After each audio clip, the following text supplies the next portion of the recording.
i gang med at filme? Det kan jeg love dig for, den filmer nu. Det her spil, det er sådan der ret sejt, men det er fordi, at det er ligesom det der med sådan en rigtig Hulk. Hulk kan, de der soldater tror, han er en farlig en jo. Og de prøver hele tiden at skyde ham, og det er det samme med det her spil. Hvor gammel man skal være for at spille det spil? Det er 16 år. Okay. Men jeg er 6 år. Jeg er 6,5. Der er der langt op til 16 så, var. Men det er lige meget. Det er bare fordi, jeg har prøvet det spil før. Okay. Hvad er det mest voldsomme i spillet? Ikke noget. Ja, man dør.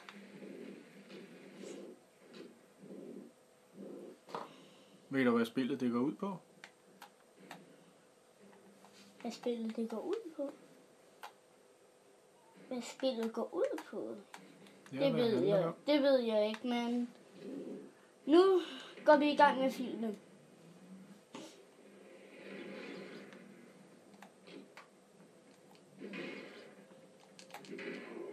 Det er da voldsomt, at du bare kan tæve en lygtepæl og kaste et spyd. Det var en lygtepæl, jeg kastede. Det var lygtepælen, jeg kastede. Det var ikke et spyd. Hvad er det, du prøver på nu? Øjle huset. Så faldt hele huset sammen? Ikke hele huset. Og meget af det åbenbart. Der var i hvert fald noget af det tilbage. En af dem, der kan flyve, ser. Så må du skulle lige tæve den. Han skyder jo efter dig. Men det kan jo ikke, når den flyver. Hvad skal du så gøre? Tror du Hulk kan flyve? Kan du ikke kaste noget efter den så? Jo. Giv mig lige den der. Giv mig den. Nu må jeg bare finde den. Jeg kan også bare kaste den. Prøv lige at løbe ned og kigge til den. Det kan jo også være, at den bare flyver op igen. Altså, hvis det stadig er længe.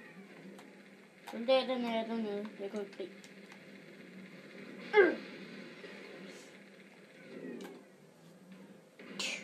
En kamptank. Så det var den, der skød på mig. Det er da lidt voldsomt, hva'? Ikke for mig. Du tæver bare en kamptank, og det er noget, der skyder på dig. Ja, det er jo fordi, at Hulk, når han bliver sur, så bliver han stærkere. Og dem, han er sur på, vil han smadre. Okay, der kan man bare se. Vil du lige sige farvel og tak til dem, der har kigget på filmen?